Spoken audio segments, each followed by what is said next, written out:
and hearing from him, and also the rest of the other leaders that will be available. We kindly request everyone to keep sharing. Keep sharing. This is a live space, and at the same time, we shall be using video pretty much. On me on the call, we'll be having our diaspora leader. He'll be on, and I think the president will be joining soon. Dr. Daniel, if you have a moment, please, you can always unmute yourself and say hello to the people. Comrades, whoever is given a microphone, and if you're a speaker, at the bottom there is where you have the ability to enable your camera at the bottom of it, because this is it's a live video kind of space. That's how it is organized. Yes, Doctor, whenever you have a moment, we could, I think, get started. Comrades, keep sharing. Keep sharing with everyone. Keep sharing in your different groups. Welcome to our space. And this is the diaspora. Marvin, if you can give me a few seconds, a few minutes, about 2-3 minutes. Okay. I'll be settled in, but also please remember to add our secretary as co-host, so she moderates the forum as well. Okay, Doctor. Thank you so much. Be nice if you're on here, depending the tag that you're using. Please kindly, kindly request. We have the president already on. Welcome, Mr. President. I'll also give you the microphone. 1 second, let me enable that here. Yeah, welcome everyone, especially the diaspora people that are connected right now. Whoever has any questions, please feel free to type your questions in the chat room. Okay.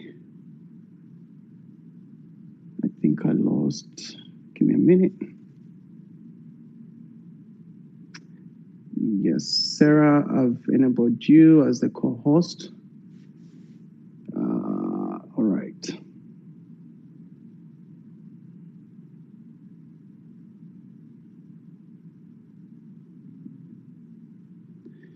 Yes, I think I lost Mr. President.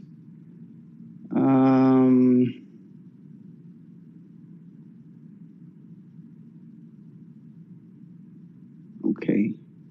Yes, greetings once again, and welcome to our space today. Okay, there we go.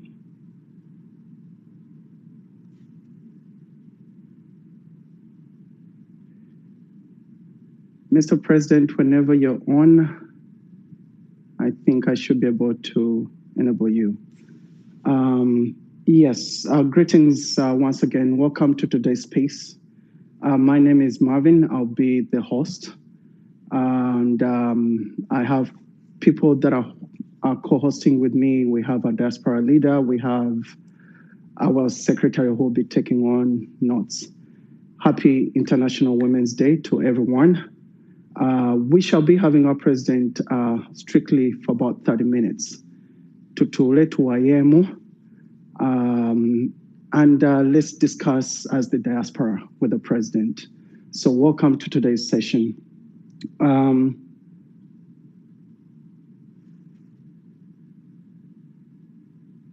Doctor, I think, Mr. President, I'm trying to look up, I saw you before, but then I think I lost you somewhere. Yes. Okay.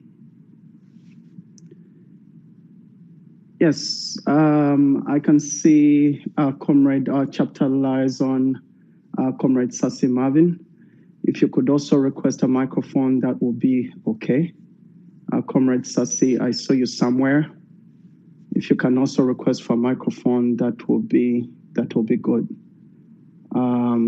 Welcome, everyone. Welcome. All right, I'll do that. Yeah, I'll keep sharing. I'll keep sending requests to those that will be our key speaker. Yes, Madame Jolie from Western Uganda. You're welcome.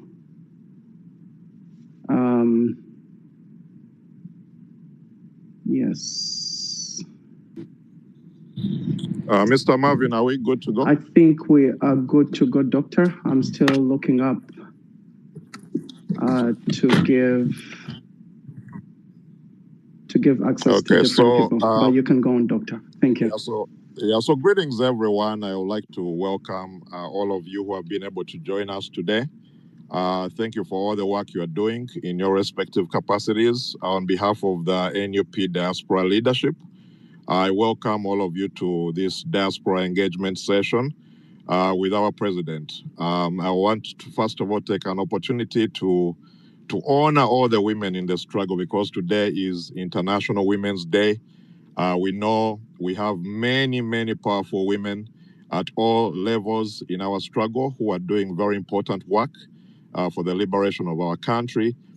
We have women who have paid tremendous sacrifices at all levels regarding the brutality of the Museveni regime. We have many who are traumatized. We have many who are still in detention. We have some who have been in jail for over 4 years and counting. So we do recognize the sacrifices, women who are the pillar of our society, who are the pillar of our families, for all the tremendous sacrifices and work you're doing for the struggle. We encourage more women to be involved in all activities that we do in all leadership positions, and we are grateful for the party that has opened the door for many leaders and being able to give them an opportunity to impact the struggle on the ground. On our end as a diaspora, we are doing what we can to make sure that we continue to level the playing field for our brothers and sisters in Uganda. I start by thanking all the diaspora chapters who were able to participate yesterday in the Diaspora Day of Protest. We had many advocacy activities across the diaspora. I thank all of you for the sacrifices you make, for the time you take to go out there and express your freedom of speech and expression, which is something which we often take for granted in the diaspora, but our brothers and sisters are denied on the ground in Uganda. So we are very grateful to all the chapters that were able to go and demonstrate, the chapters who were able to submit petitions, among other activities that happened, to express our disappointment, to express our outrage at what we continue to witness on the ground in Uganda.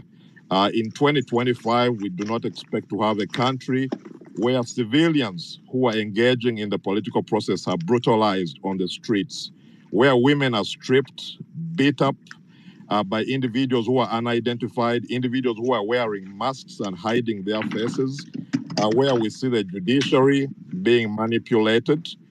We have civilians who are facing trumped-up charges. So as a diaspora, we are very disgusted by the state of affairs on the ground in Uganda. And that's why we step up. That's why we march on the streets. That's why we demonstrate. That's why we continue to get involved in the struggle, because of what we are witnessing on the ground. We don't do it because we don't love our country. And I've seen some comments from some of the diplomats accusing the diaspora that we don't like Uganda, we dislike our country. But you do not have a better spirit of patriotism than people who take time out of their day to advocate for the powerless in our country, for those who don't have a voice, for those who are traumatized, who are suffering. That's why we are here today as a diaspora, and we thank our president for giving us an opportunity today to come and speak to us about a number of topics. Because of the volume of the people we have on this platform, it might be difficult to give every one of you a microphone, but we did share a number with you, an email, And also under the chat, we request that you type any questions on issues that you want the president to address. And we'll do our best to make sure that those issues are communicated effectively and we're able to get the overall feedback from the president. Mr. Marvin will go through the 4 core areas that we thought the diaspora needed to hear from our leadership in Uganda about. One of them was the state of our struggle, where we are today. As leaders on the ground, where do they see the struggle at this point in 2025 based on our roots as a people power movement? Where do we stand today? That's something which we hope our president will address with us. The second issue is, of course, the role of the diaspora, which is always important. The diaspora has been pivotal in struggles across the diaspora, across the globe. So today in 2025, where does the diaspora fit in our struggle to liberate Ugandans? What more can we do in addition to the work we're already doing of advocacy, of protesting, of reaching out to stakeholders? What more can we do as a diaspora to support our brothers and sisters on the ground? The third area where we wanted to hear from our leaders about is the growing toll of trauma, of brutality, the wounds and scars on our brothers and sisters, where each and every day the NUP is being kept busy in the courts, trying to bail out our members, trying to raise resources to pay for school fees of the families of individuals who are traumatized, who are detained, who are killed, and those who are disappeared. How is the party going to deal with this Museveni tactic of brutalizing Ugandans, which we see every election cycle? They brutalized our people to scare the public. The party is kept busy going into courts of law, going into hospitals, looking for our people.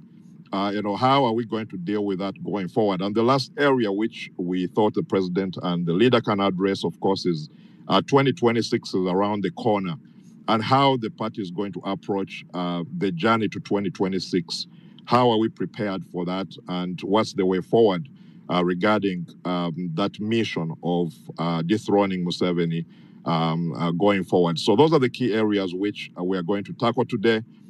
We are happy to get additional questions from our members and feedback.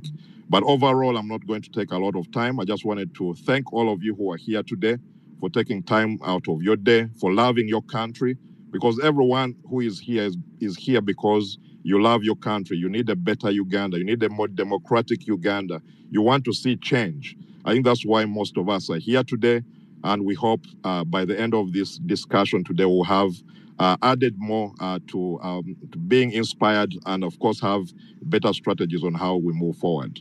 Thank you, Mr. Marvin. Happy Women's Day again to all our women, and looking forward to engaging with wider diaspora on this great session today. Thank you so much, Diaspora Leader Dr. Daniel. Much appreciate. Once again, happy Women's Day to all the ladies in the struggle. You add a very, very great value to us. I'm going to have Councillor Sasi Marvin, our diaspora liaison at the Secretariat. If you have a moment, please, you can go ahead, Councillor Sasi Marvin, as I wait to see the president in the room. So, Councillor, you can go ahead. Thank you.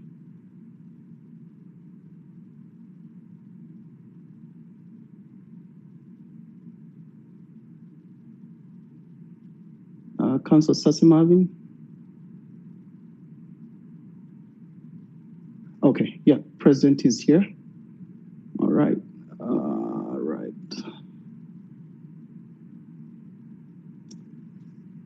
Yes, President, you should have, yeah, thank you so much.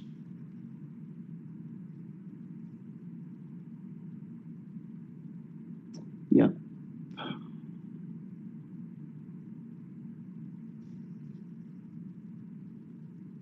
Yeah, I think the network is not good. Is adding on speakers, but let's keep trying to add on the president. I see Sasi Marvin tried to get on and he dropped off again. But let's give them time. Yeah, President is on. Yes. He should be able. Mr. President, Yeah. Yes, please. Yes, please. Yes. You should be able to. You should be able to hear me. And yeah, underneath. Yes, I can hear you, Comrade Marvin. Yeah, underneath is your camera. You can always tap it on, and you'll be able to come up. I think you should be able to. Yes, you're welcome, Mr. President. The floor is yours. I thought I would have Councillor Sassi Marvin previously, but I think I lost him in the process. But the floor is yours, sir. Thank you very much. Thank you very much, Comrade Marvin. First of all, kindly accept my apologies for coming on late. For the last 20 minutes, I've been struggling to get on, as you could be aware. I should have thought earlier on and do this program out of home. I just got back home, and since I advertised that I will be on, you know, they always try to jam the internet network around my home, knowing that we have permanent, regime people trying to at least make it impossible or hard for me to comment. We are here. I salute you, comrades. I don't know if you can still hear me all right. Yeah, you keep cutting out, but I think we should be able to hear from you. At least on my end, I should be able, I can hear you loud and clear.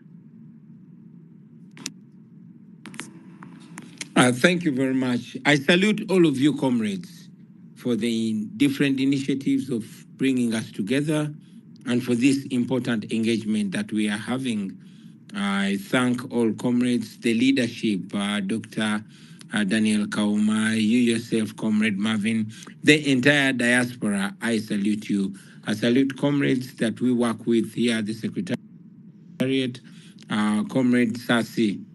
You do an immeasurable work, and all comrades that keep, the fire burning on the internet. I salute you. We just returned from Kawempe today. Yeah, I'm not quite sure Yes, please. if you managed to enable your camera.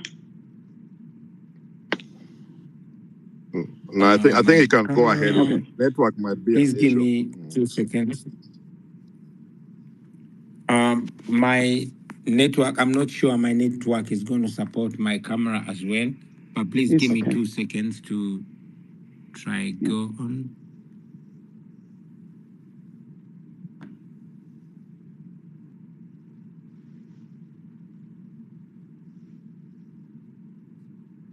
Yeah, looks like it's having challenges. If you would kindly permit me to speak to you. Go ahead, sir. As my genius, Shadrach, here tries to help me figure out how to get on camera. So I was briefing you, comrades. We just returned from Kawempe, Mbogo, and it was a very successful rally. We were able to speak to the people of Kawempe North while looking them in the eye. Of course, this did not come, smoothly. We had to, be bold and face the Jat guys and all the regime operatives that we were surrounding. This follows numerous abductions. So many of our comrades, we don't know where they are. While some have been dumped, you are aware of one of our comrades, Charles Bukenya Muvawala, who was abducted, tortured, and he surfaced again in Ulisa with numerous cuts. This is what has been happening and continues to happen to so many people in Uganda. I must salute them for being resilient. Today's show of support and the masses that turned up today is another demystification of the fear that the regime has been trying to plant in us, trying to criminalize our very existence, to criminalize the colors that we wear, to criminalize the conscience that we have in our minds, to criminalize generally our whole existence. And yet, Uganda purports to be a multi-party democracy. But by the grace of God, and the courage of the people, we have been able to stand firm and to hold.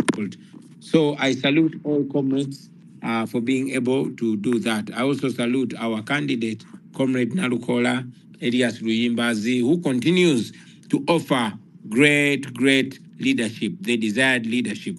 We salute them. I am happy to be here, comrades, and relate with you and share thoughts with you and also attempt some questions. I thank you, Comrade Marvin. Yeah, thank you so much, Mr. President, and welcome back from Kawempe. That was a very powerful message. Thank you. We were live watching the Larry, and it was massive.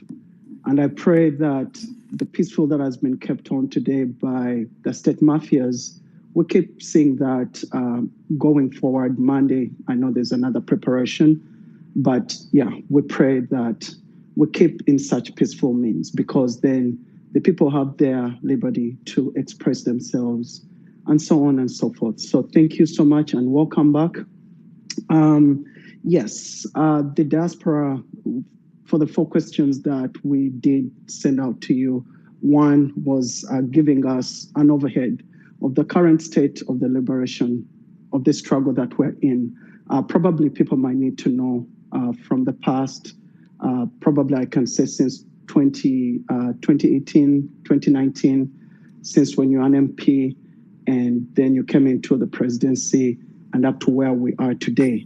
What is the current state of our struggle? Probably you could enlighten us on that, and probably people could hear from you.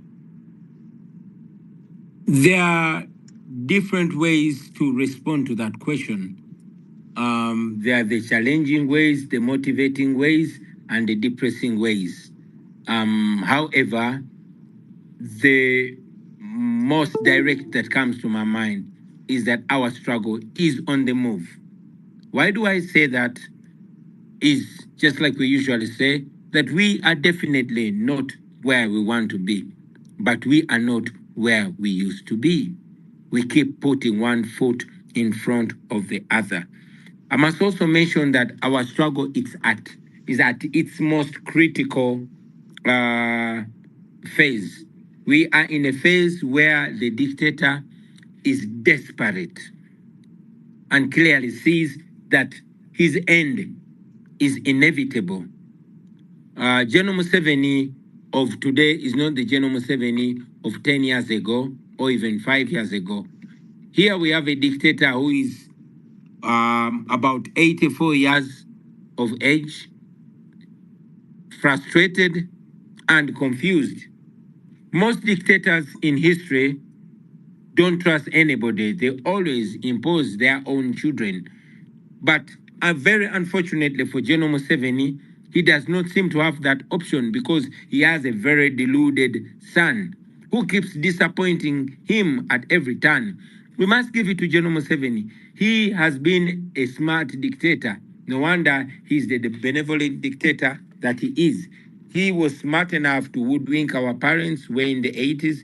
He has been smart enough to mislead the international community and give a false image, a rosy picture of Uganda, to the extent that the international community believed him and disbelieved and joined him in the castigation of all of those that were fighting against him.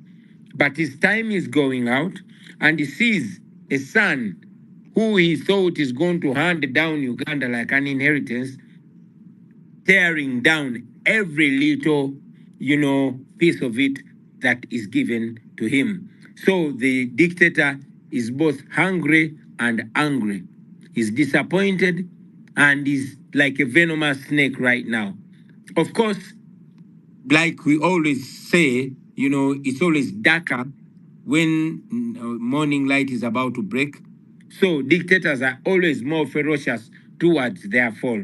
That is where General Museveni is. No wonder he's no longer ashamed. He does not care about his reputation. He does not care about anything. All he cares about is to be able to survive another day. And that means he's going to be at his most colored stage. He's going to be more dangerous than he has ever been. But most importantly, he's more vulnerable than he has ever been. This is the most dangerous phase of our struggle, but it's the most hopeful of our struggle. So I would say our struggle is on the move and we are nearing liberation. But again, this is where we need the most work, the most push, the most commitment, and the most sacrifice. Yeah, thank you so much, Mr. President. So, Thank you. Looking at, we have the other opposition parties, and these different opposition parties, we are people power movement. Some of them don't believe in us. Some of them, yet we are all fighting for a one common goal. What have we done, or what do you have to say with those that have failed to come and join the fight that we're all in? Maybe something that you'd love to throw lights on.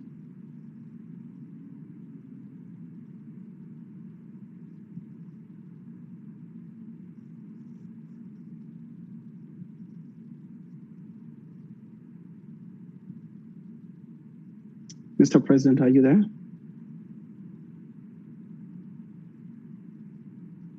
Yeah, comrades, the network may not be the best, but Doctor, you can hear me?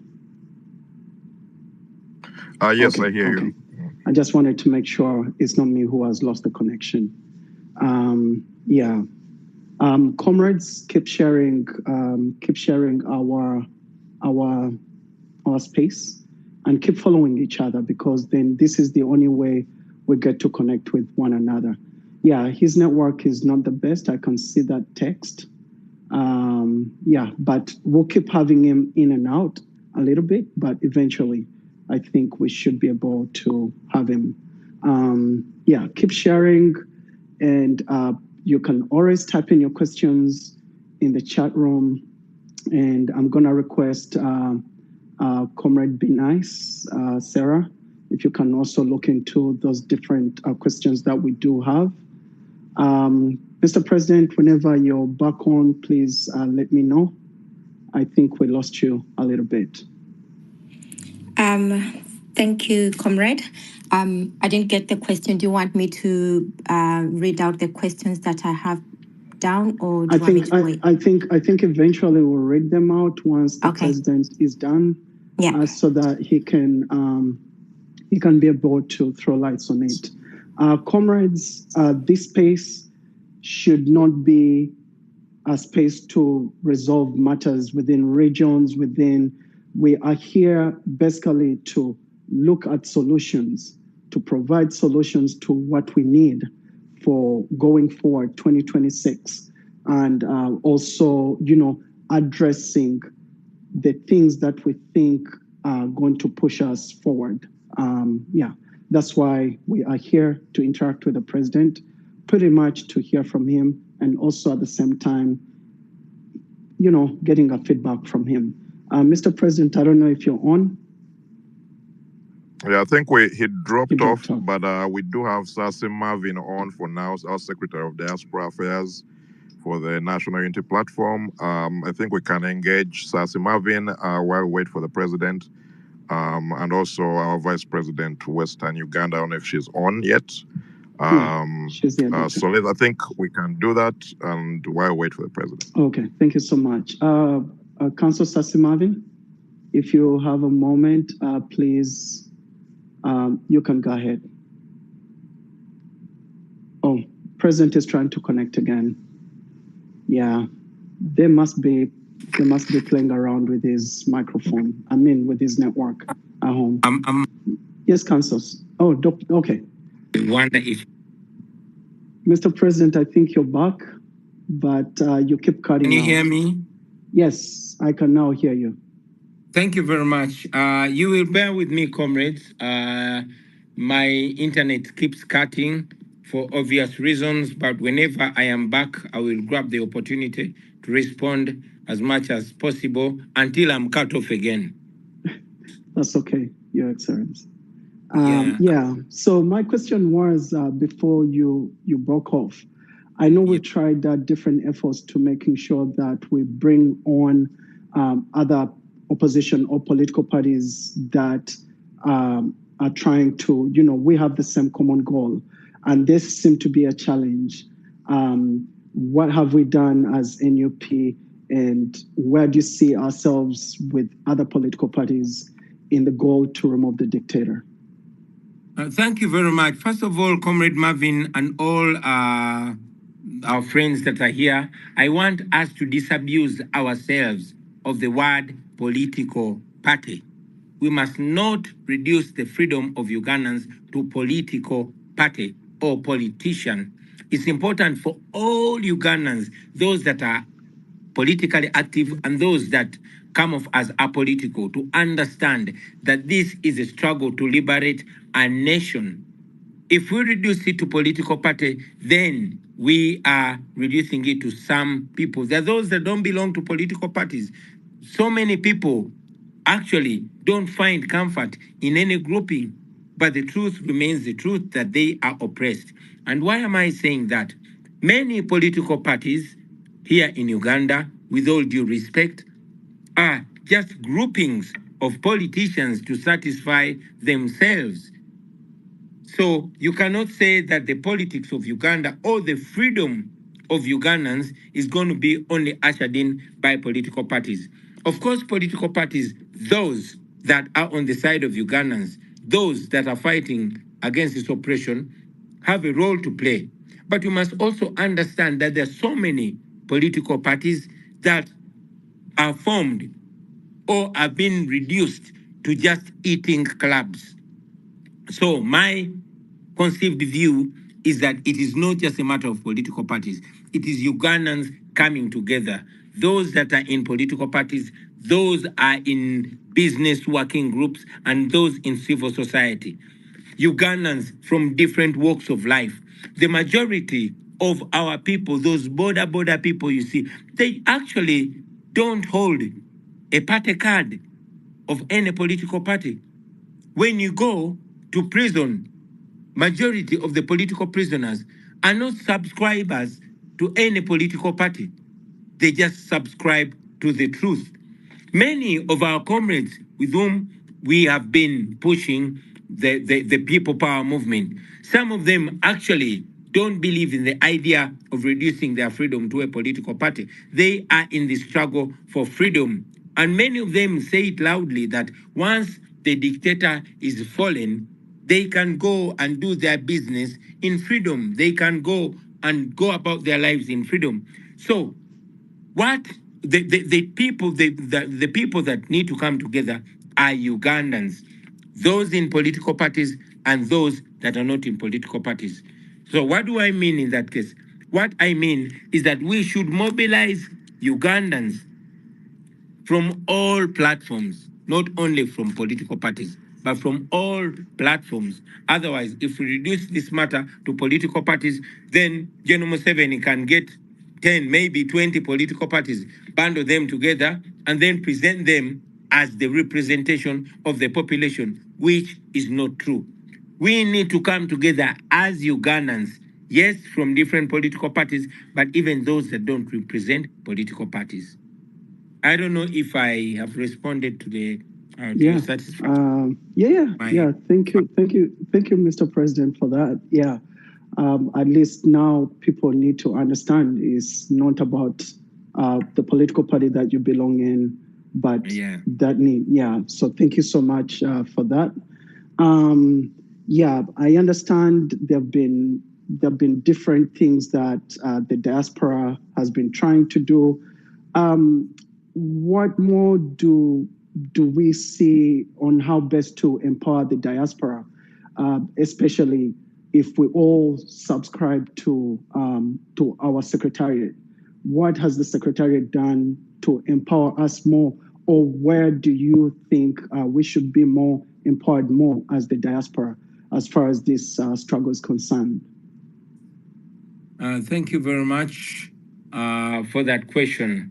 Now, again, and it's interesting that I am a leader of a political party But when I'm addressing the diaspora, I would rather address the diaspora in its entirety.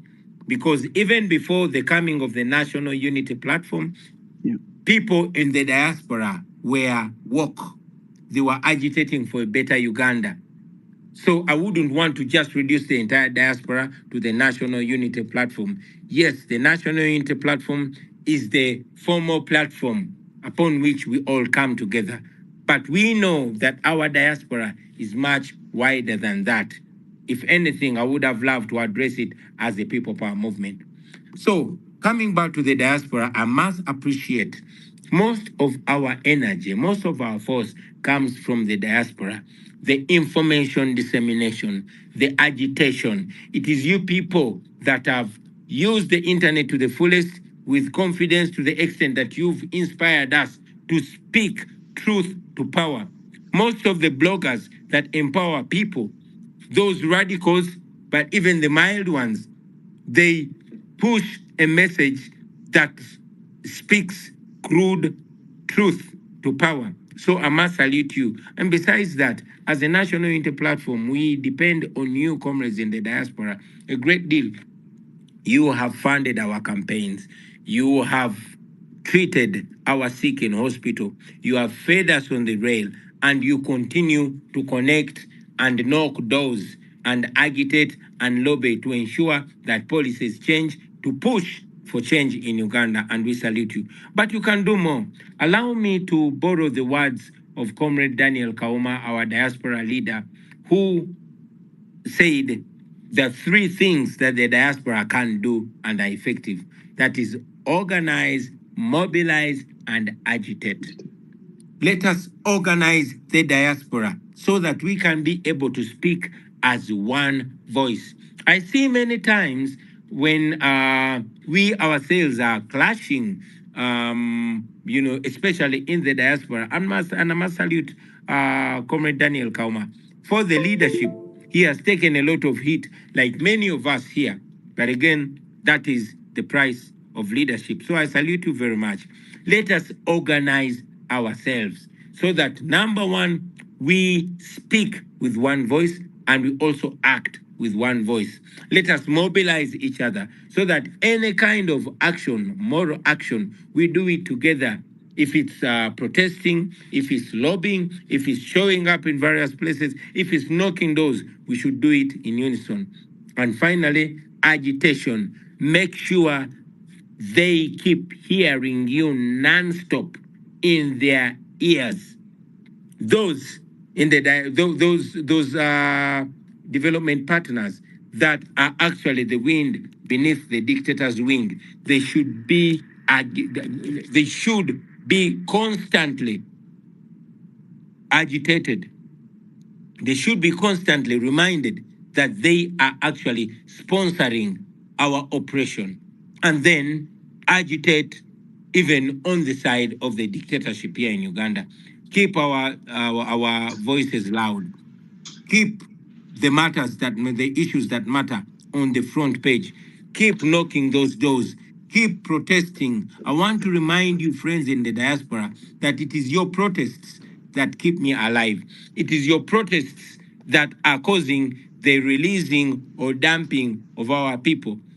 Uganda right now is worse than the days of Idi Amin, because in the days of Idi Amin, it's only the intellectuals that Idi Amin was abducting. Today, the drones are abducting the women that sell kasoli on the road, the border riders, the barbers, and all common people of Uganda that are calling for change.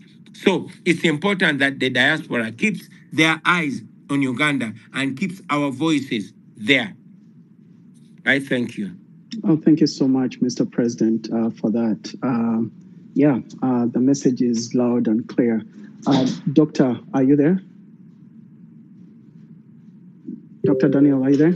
Yes, yeah. I'm here. I'll bring you through so you can take on the rest of the remaining questions with the president. Please go ahead. The floor is on. Thank you. Yeah, thank you so much, Mr. President, for those remarks and for re-echoing our focus as a diaspora to organize, mobilize, and agitate for change. That's something which we need to continue pushing forward. My next question, and I think it's the question on the minds of many Ugandans, people ask, what can we do different, especially as we look to 2026, even beyond elections? The question is always, is what we are doing working? Is what we're doing effective? Is it moving the needle? I think it's a tough question to answer strategically, and of course, we're in a public domain where we can only say a limited amount of information. But overall, in the struggle, usually we have nothing to hide. We say, what's our strategy moving forward, and how are we going to move the needle differently from where we have in the past? And that's the question we face in the diaspora from many of our members. You saw how energized the diaspora was in the 2021 elections. I think most people thought that this was it. Many diaspora members were ready to pack their bags and go back to Uganda. And of course, they went through that disappointment. And we're often reminded that this is a marathon, not a sprint. Yeah. But most of our members don't see it that way. They want results. They want to see that we have a strategy to get rid of Museveni. So what do you think we can do more, both in the diaspora and, of course, in the ground, to move the needle, to motivate our people? Because we know what Museveni is doing is to abduct people daily, beat people on the streets, and they scare people from coming even to vote for their candidates. Right. So how can we as Ugandans be more emboldened to be able to face the dictators like we have seen in other countries? Absolutely. Thank you, Doctor. That question in most cases comes off as a pessimistic question, but it's a question that needs to be addressed in the affirmative. My view is we shouldn't just be asking what should we do different. I think, and I believe you mentioned it, what can we do more? I want you to know that what we are doing things right. We just need to continue and not give up. The Baganda say, adingana amauru yagajamu omukuto. In English, I would say, persistence breaks resistance. We are doing everything right. If only we do not stop. Only if we don't stop. Because if we have brought the dictatorship to a point of fearing a color, of fearing overalls, to the extent that they are in parliament trying to legislate against an overall, a red overall, not knowing that they can spend a lot of taxpayers' money legislating against a red overall, and tomorrow we come up with a white one, or a blue one, or a yellow one. We just need not to give up. I want to remind all of us, comrades, that everything is on our side. Besides the law, besides morality being on our side, besides the people being on our side, time is on our side.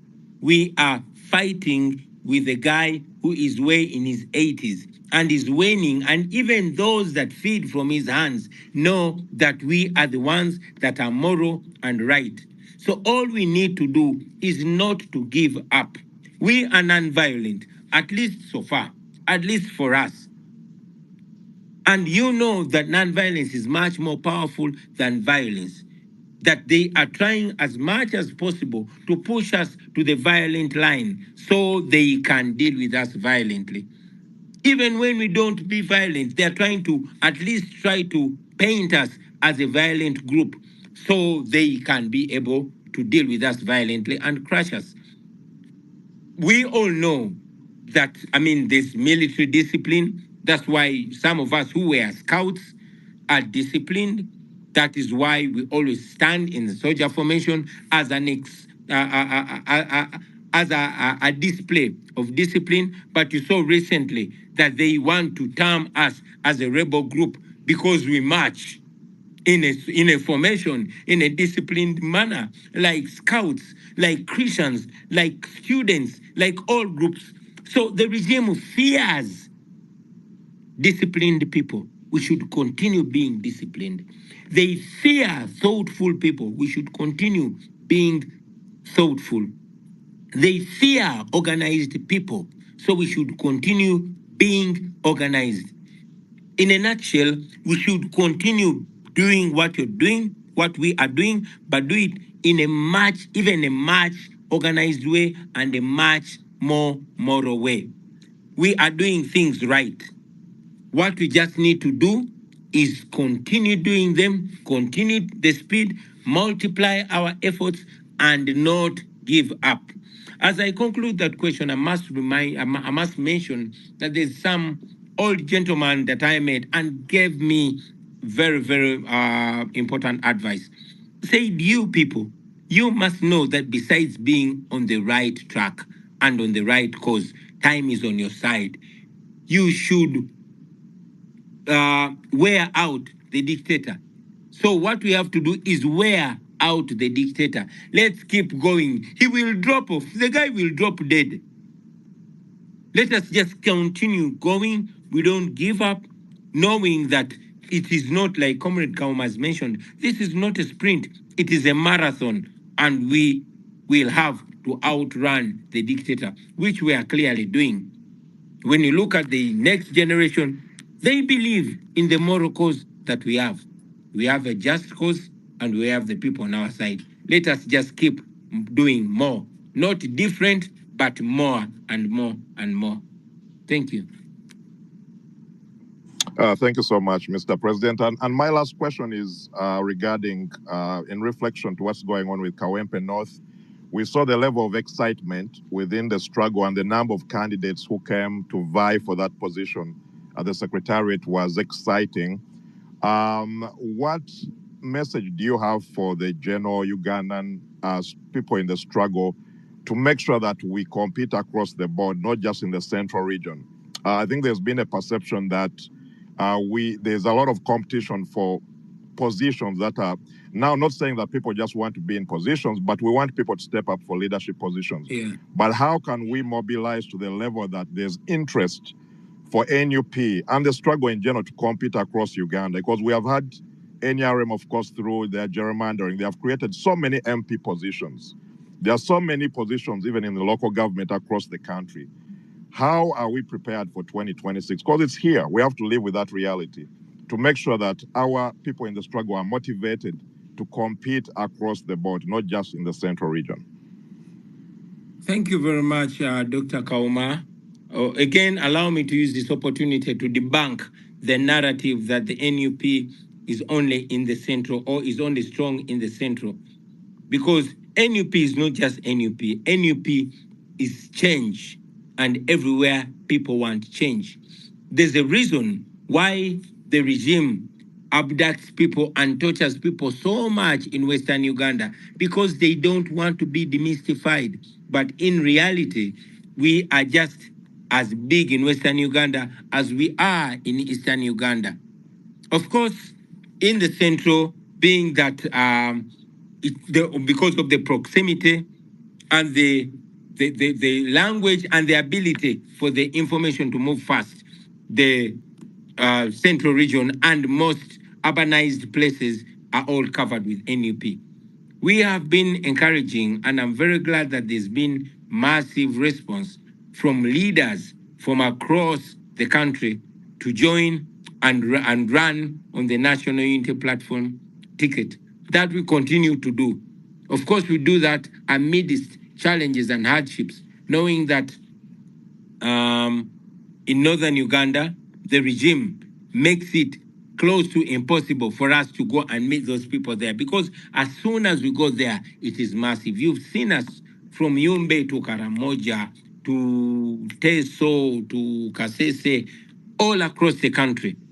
What we need to continue doing is encouraging our people to be bold and stand with the National Unity Platform.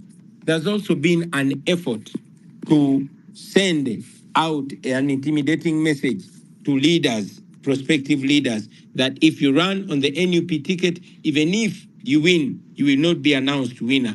So many people come to us and they're our members, or they would like to run on the NUP ticket, but they are worried that if they run on an NUP ticket, then they will be very clearly targeted, and even when they win massively, they won't be declared. Just like it was in 2021, So many people in Western Uganda, in Northern Uganda, in Eastern Uganda were not declared, just like it was the case with Nakwede. Why? Because they wanted to send an intimidating message to deter them from associating with NUP, to the extent that some leaders actually, who are even friends to some of us, did not run on our ticket, even when they believe that the values that we stand for are the values that they share.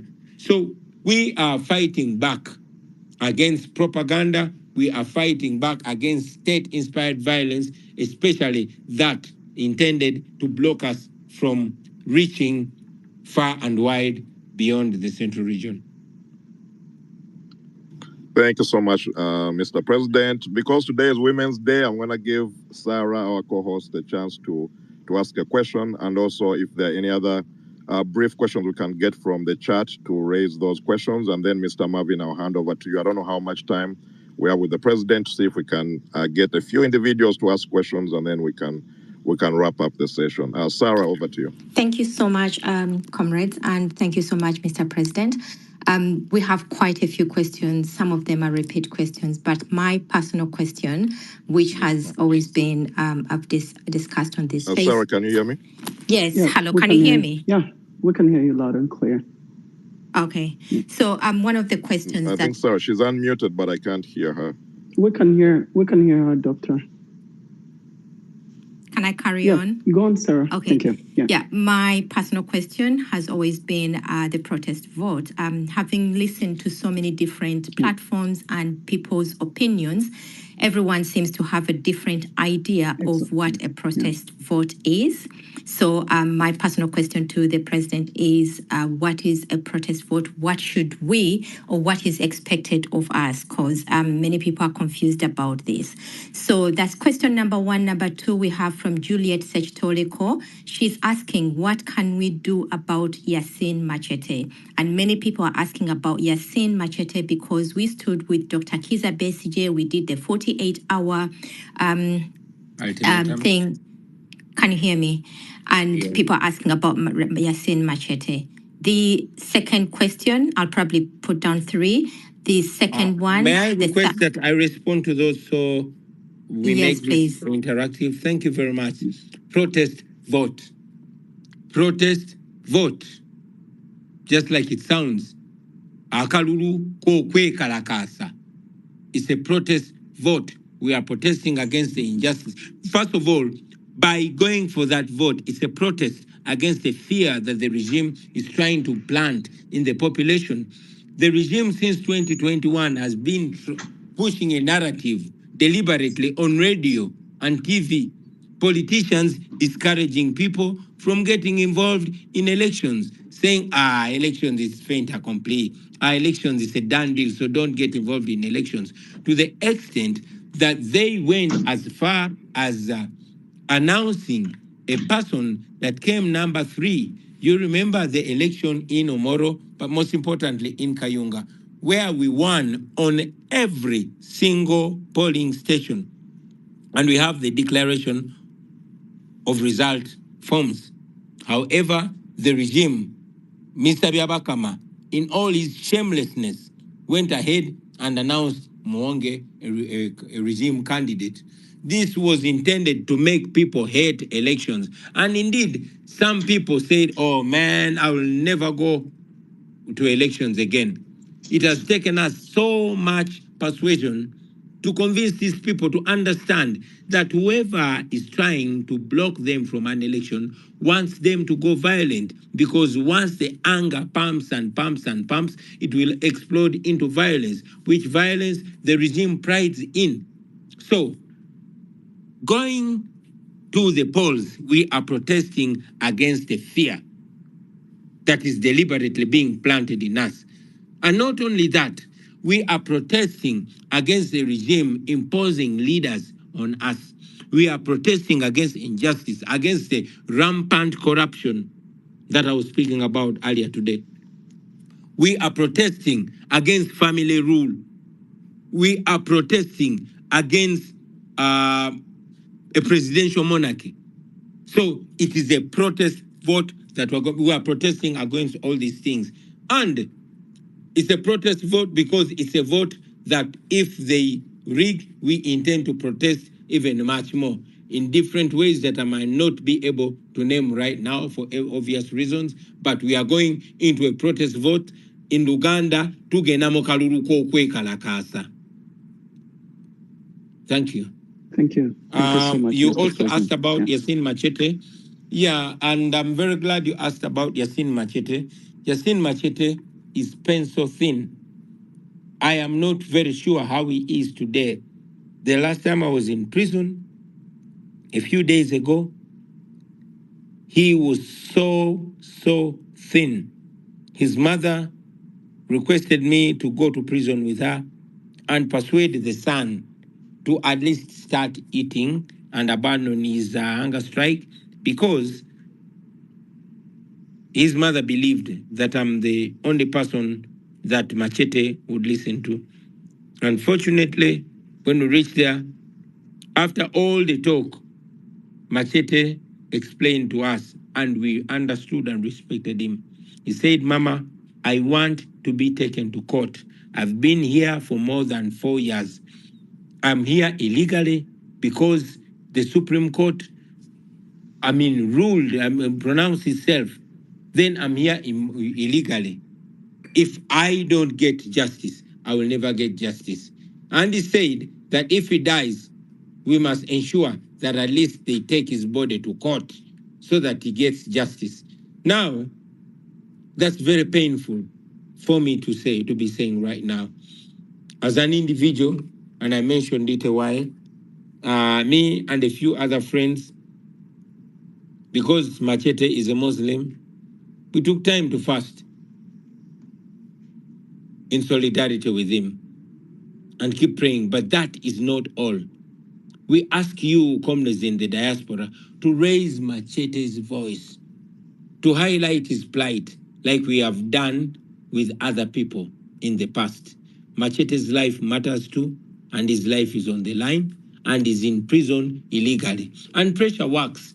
If we raised pressure and Dr. Kebi was brought to court, and now he's being tried in a civilian court, we believe we can do it for Machete. And my call is that in whichever language, in whichever style, let us agitate for Machete. Because if he dies, before we do that, we will never forgive ourselves. I thank you. I've got a couple of other questions. Can I carry on? Please go on. Yeah, the next one is from Madraxis Nelly. He's asking, is there any way that people who are not able, like people in diaspora, who are not able to attend the leadership school but have interest in doing so, is there a possibility of arranging something online so that they too can get to learn what others are learning? And the next one is from Mulunji Elvin, who says that there is evidence of the candidate, NRM candidate Farida in Kawempe. There's evidence of videos of her giving money to supporters to vote for her. Can we use that evidence to take to Biabakama by any chance so that she could be disqualified? Thank you very much. I apologize that maybe I will respond to this question and leave my colleagues, Sasi Marvin and my other fellow leaders to carry on with this program. However, I must remind us, because we all know, that we are under capture. There's no rule of law in Uganda. I've already mentioned that in a Kayunga election where we have all the declaration of result forms, they announced the loser. And that's how it is. And in many cases, petitions have been brought, but because there's no rule of law, the regime always gets away with it. You have seen criminals beating people, killing people. You have seen people abducted, and the courts don't function. I mean, you have judges like Singiza who sent Kakwenza to prison instead of sending him to the ICU. You've seen judges sending people like Dr. Besige to court. This is a whole rotten judicial system. We have people that are illegally in prison. We have Machete who is on the verge of death in prison illegally. That means that there's no rule of law. So coming to the NRM candidate, yes, we've all seen her giving out money. But you've seen much more than that. You've seen goons protected by police with the national guns in police and military uniform beating our candidate in open air. The most they said is, oh, it is wrong, but maybe because looks like the NUP candidate paid the police to beat him. Apparently, that's what they say. So Uganda is a joke until we turn it into a serious country. We are going into this election, but we want to win overwhelmingly with a knockout. Because if we don't win with a knockout, they can do anything. This is the reason why we say this is a protest vote in the real sense of it, because there is clearly no fairness. I thank you. Yeah, and, Mr. President, I understand that was your last question, but in regards to that particular one, we've seen the high rise of Museveni's government in prediction to 2026, whereby we can kind of predict or have a little bit of a picture in 2026 how it's going to be, where we're always attacked and we are beaten and we are taken to prison. And then at the same time, we are charged for no reason. Looking at the 21 people or the 25 people that were held at the Kawempe today, what plan do we have in regards to that particular moment where we have our people who are being arrested? Because it looks like Museveni is trying to keep us busy between the court and fighting us, putting us in court, being busy in court. What solution or what's the best way we are looking into 2026 if this is a continued kind of thing? First, you'll pardon me, I will not tell you the exact plan, right, because we don't want to be preempted by the regime. But I will tell you that every constitutional, every legal, every moral plan is on the table for us to be free. Gotcha. Every option. Yeah, thank you. Yeah. We want to thank you, Mr. President. I know you told me you had other engagements to run to, but we want to appreciate you. And we'll be looking for more engagements such as these so that pretty much the diaspora is in direct contact and interaction with you. So we appreciate you and we keep praying for you. We are very grateful. We are with you all the way until we win. Thank you very much, Comrade Marvin. If you would permit me before I drop off to give my special thanks to you, my brother, to you, Dr. Kaoma, all of you, the facilitators. Thank you very much, Sarah. Thank you, Comrade Sasi Marvin. I know you're staying behind to keep handling. I see so many of my good friends there. I see Kanyomozi District. I see Aiden Kalisa. I see Eddie Mutwe. I see many of you here. I salute you, Dr. Morgan and others. Keep going, comrades. Keep shining. I see you, Shamim Nambasa. I see you, Dr. Chibule. I see you, Abbas. I see Bwambali. I see all of you, friends. That small or big contribution that you keep putting on this, our struggle, is what keeps us going. Never give up. Never relent. Keep going. It is not going to be all smooth. It is going to be tears. It is going to be sweat. It is going to be hassle. But we shall win. That's one thing that I keep telling myself and keep reminding yourself, my brother. Don't even feel sorry for yourself. After crying, wipe your tears and move. We have been taught in the past that tears and sweat are both salty, but they give you different results. Tears are going to give you compassion and sympathy, but sweat will give you what the hell you deserve. So let us keep fighting on. We shall win. These people are cornered. They are few, they are old, and they are scared. All you have to do is not to give up. I thank you, my brothers and sisters, and may God bless you for God and my country. God bless you, Mr. President. Thank you so much. And yeah, stay safe. Yeah, Comrade Sassi Marvin, I think now you have the shoes for most of the questions. I'm going to, I have Comrade, somebody had requested for a microphone. I think she dropped off. Yes. Mr. Marvin, I thank the president for his remarks and for staying on course with the struggle, being consistent and keeping us on track, because I think one of the biggest challenge we have in the struggle, we have a populace which is angry.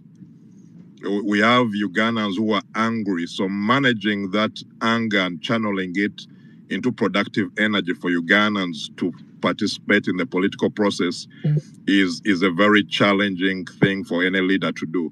So we do appreciate the president for managing to channel the anger and frustration of the Ugandan people so that they stay on course, so that they stay disciplined, to make sure that in the struggle we are committed to the cause of liberating Uganda peacefully.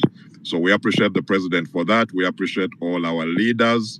And I would like to give as many leaders an opportunity to speak on this platform. Our members of parliament would like to hear from you, and I've seen some of you in the chat, among other leaders from the party. Mr. Katana and others, I saw you on the platform. If you have a second, if you can come and say hello to the members, say a word of two, and of course we can get additional questions from the diaspora members. That will be appreciated. Mr. Marvin, thank you for hosting. Sarah, thank you for helping us with co-hosting as well. So I'd like to hand over to you. Let's engage with the members. Let's invite leaders to come and speak and keep this conversation going. Thank you so much. Thank you so much, Doctor.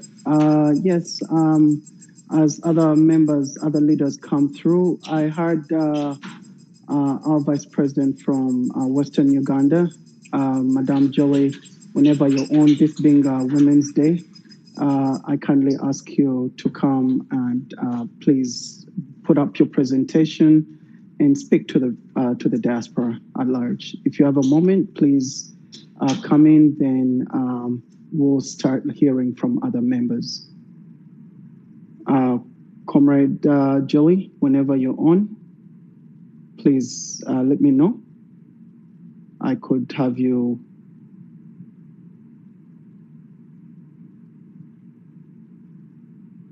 Yeah, I don't know if she's among the people that have requested for the microphone. I see. Okay.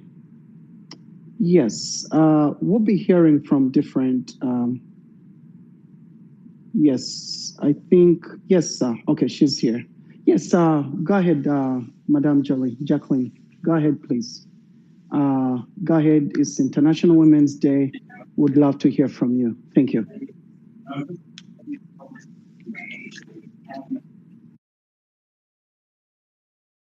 Yeah, greetings, our dear members of the diaspora and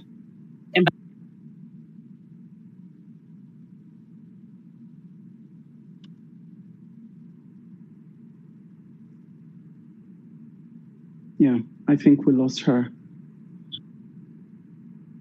Yes, Doctor. I think we lost her, but she might come back on.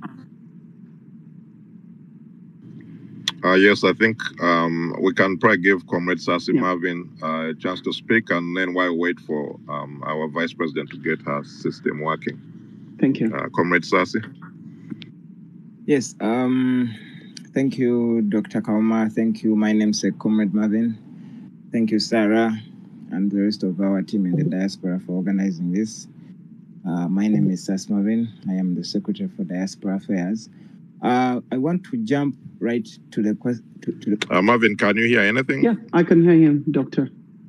Okay, yeah. Maybe it's my network on my side. Probably. Yes, Comrade Sassi, go ahead. Yeah. So I wanted to jump right away to the question that was posed to the president before he dropped off. I noticed he did not respond to it because of time. A comrade had inquired about the possibility of having classes, perhaps online, similar to what's going on at the School of Leadership.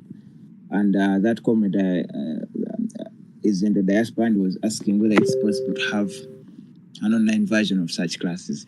When the school was opened recently, the party made a communication to the effect that for now,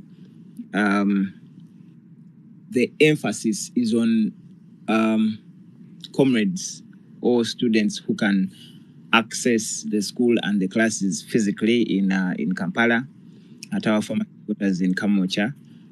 But it also added that with time, there are plans to have these classes rolled out for the benefit, especially of comrades who are in the diaspora, who are for one reason or another unable to attend the classes physically. But you know, these online classes come with their own challenges. For which reason, when the school was being established, there was no immediate online classes. That, be that as it may,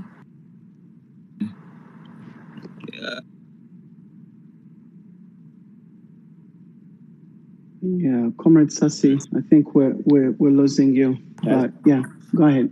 Now you're back. Can you hear me, Comrade Marvin? Now we can. Yeah, we can. Please go ahead.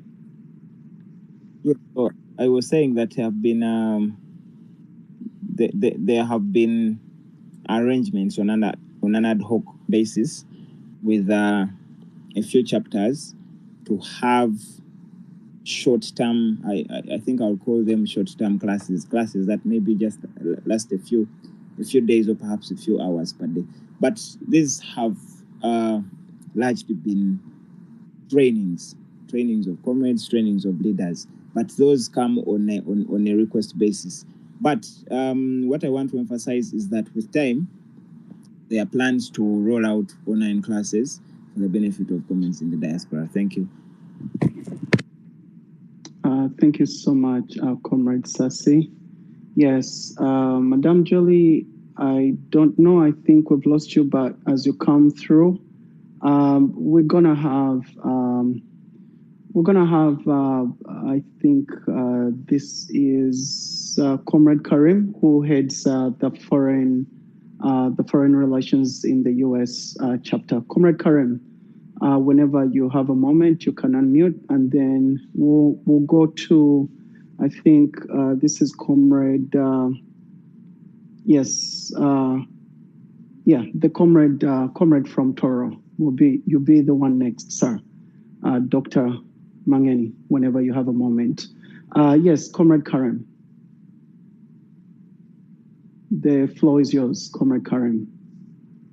And Comrade Sarah, if you could go through maybe also some of the questions that we do have in the chat room, that will be good, as we have Comrade Sassi here to answer some of those questions. I appreciate you. Yeah, Comrade Karim, I think you're having issues with the microphone, but let me have Dr. Mangeni, whenever you have a moment, please.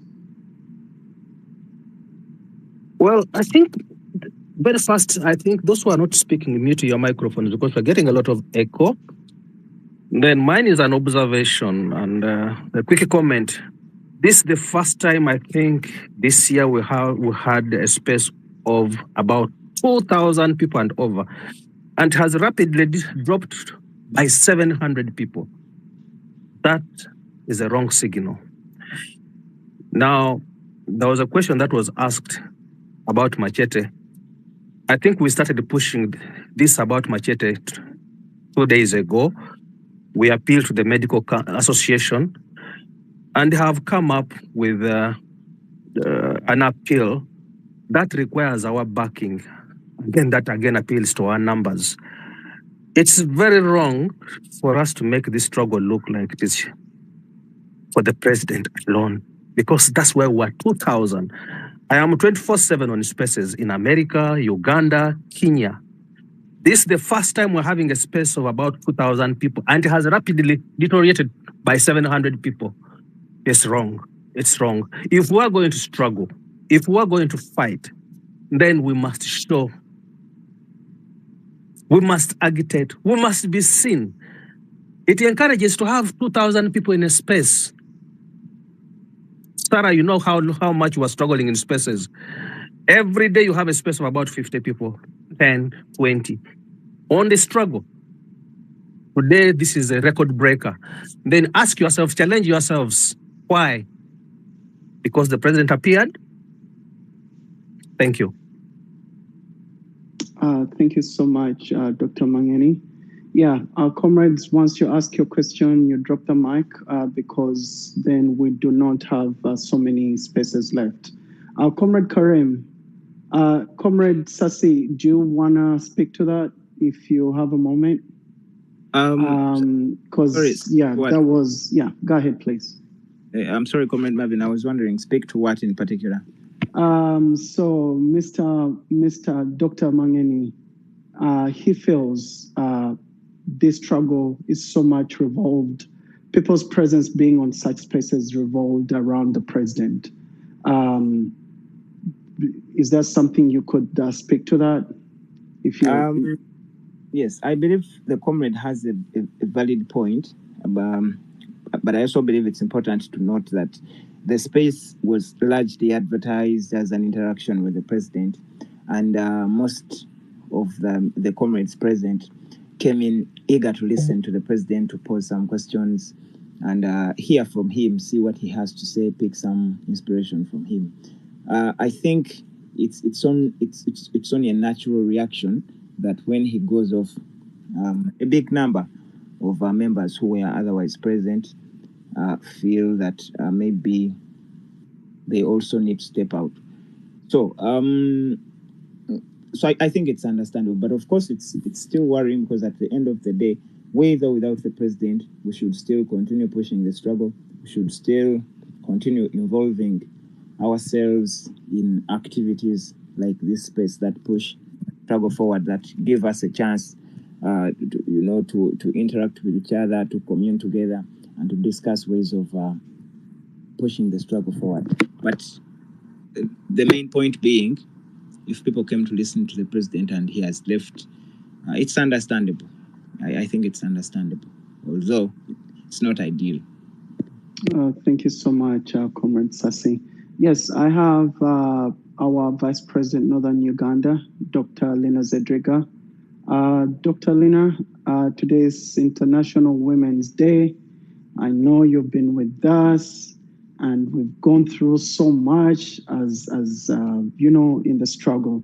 So I would love you to say something. It's International Women's Day. I'll give you the responsibility to speak more about the role of women, what you see and what needs to be done. Please, Dr. Lina, you're welcome. The microphone is yours. Yeah, thank you so much, Diaspora team, under the able leadership of Dr. Daniel. Thank you, the moderators. Thank you, the team from the Secretariat. Thank you, each and every person here present who has taken out their precious moment to, as the president called, to organize, to think together, to speak together, to re-examine. I'm just recovering from a major surgery. That's why I wasn't in Kawempe.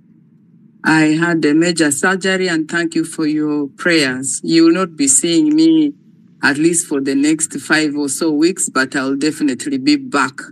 I'm definitely in the struggle now with the rosary. I'm praying like never before. Right. Well, today is the International Women's Day, and the theme is equality, empowerment, and human rights. I tweeted earlier today, reflecting on my country, Uganda, in 2025, the impunity with which lives are eliminated People are killed like you. Even chicken, sometimes you have to ask the next of kin, how do we and when do we kill this chicken? People are in jail. I see women, a woman also remanding a very sick woman in our country, Uganda. I am very, very happy. I'm very energized that the president has continued to repronounce himself about our role, about each of our call. That is, he did tell us, and we really are on track. Now speaking about and with the women, it's very critical because a revolution without women is a failed revolution. We are the mothers. We birth revolutions, we birth life. We were supposed to have had a women demonstration going to parliament. It couldn't happen because of the brutality in Kawempe and also now the priority of Kawempe. I want to thank each and every woman. I recall the day I was unveiled, 8th of April, 2020. When I was asked, what is it you are bringing on board? I committed and pronounced myself and said the 3 G's, the generation, women across the generations. The second G was the geography, northern region. And the third G was the gender. Thank you so much that today we are re-echoing, we are re-energizing. Thank you so much to that today we are not going to allow ourselves to be boxed, to be excluded. Women do not await an invitation to these spaces.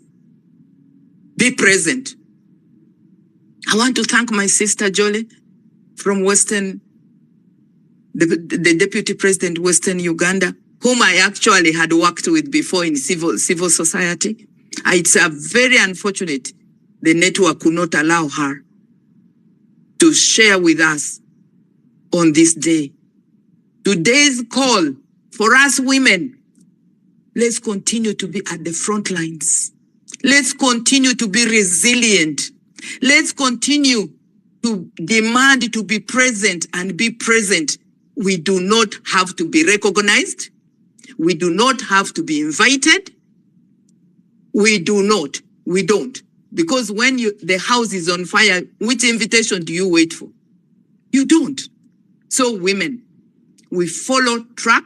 We lead by example. I will be back very soon. It was a very, very major operation of 3 hours, surgery, but I will definitely recover. We are not going to give up. We will not give up. Because indeed, as the president said rightfully, the time is on our side. The people are on our side. God is on our side. Let's just continue to push in whatever way possible. Let's be inclusive.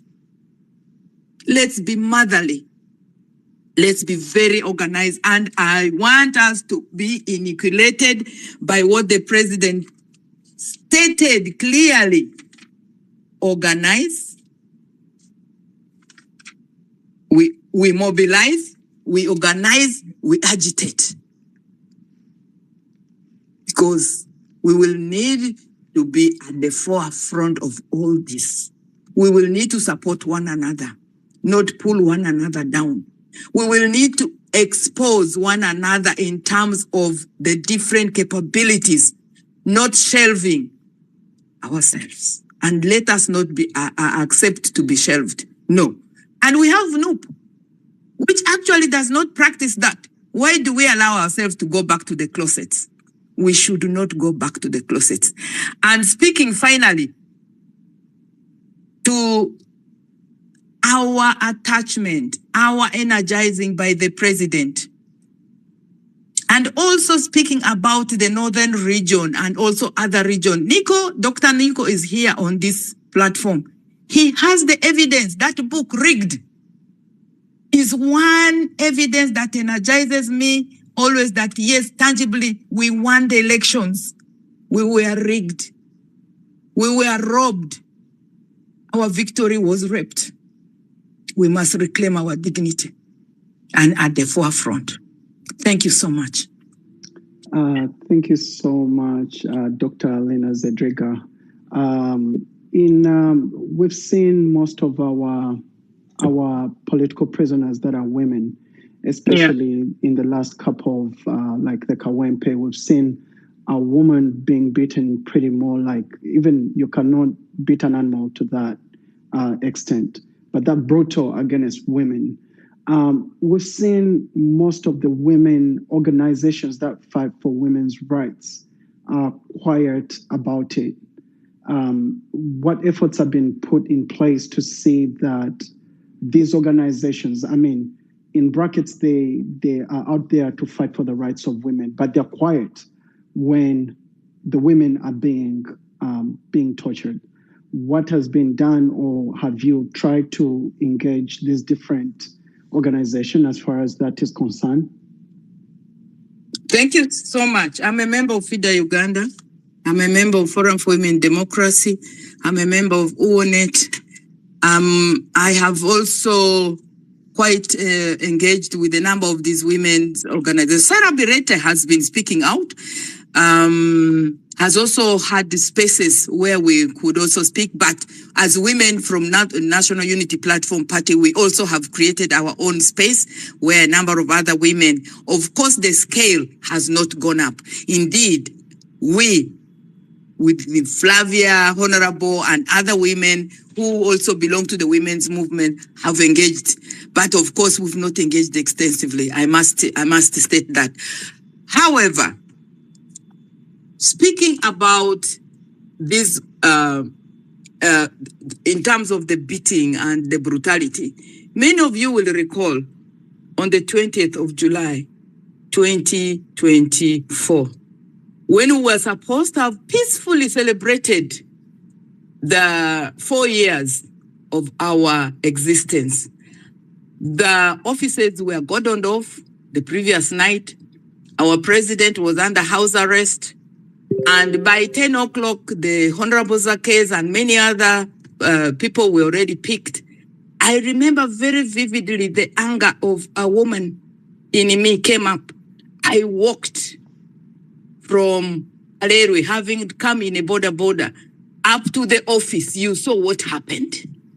And fought that I was not, bundled and thrown in. Because I also chose that I was not going to go in. There is a way as women when we fight. In fact, right now, there is a guilty consciousness of that very woman who also remanded another woman. So we are not doing enough online to highlight these realities, to demand, to condemn. I also conclude by saying in northern Uganda, when the rape and the cutting of women's lips and breasts was at its most, we demonstrated as the elderly women by dancing war songs. I think that is what we're left to do. We bared our breasts. I was among them in Gulu, northern Uganda. The result was amazing because the religious leaders started now coming in solidarity in the streets to stay overnight with the night commuters. Absolutely, your question has actually triggered something that we had never considered. And we are going to do it. I'm only waiting for my stitches, to get better. I'm also going to make sure we explore the womenly demonstrations, the womenly agitations, the womenly organizing, of course, with the full guidance of the Secretariat. Thank you very much. Thank you so much, Madam Zedriga.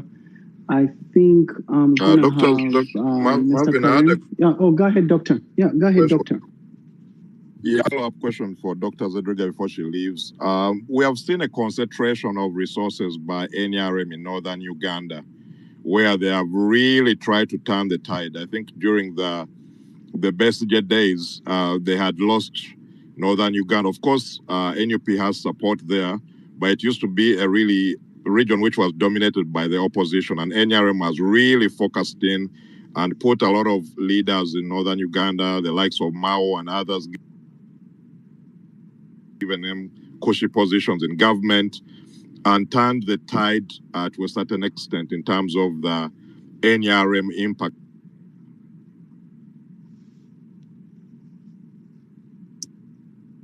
You're breaking. Yeah, I think we've lost What Doctor. do you think more? You have. Yeah. No, now I can hear you. No, we can hear you now, Doctor. We can hear you now. Yeah. Yes, so I don't know where. Continue. I think you keep receiving in calls. Yeah. Yeah, he does. Yeah.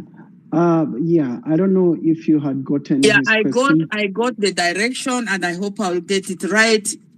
Northern Uganda, West Nile, where right now I am recovering, has always and has remained a very strong hold of opposition. Very unapologetically very strong. The only thing that the regime, the dictatorship regime, has done is it has militarized the space, monetized the space, sexized the space. And therefore, the time of announcement, by the way, I do not know how many of you knew that a number of our polling agents in Opongi were tied to stone and thrown in River Nile as they were protecting our victory.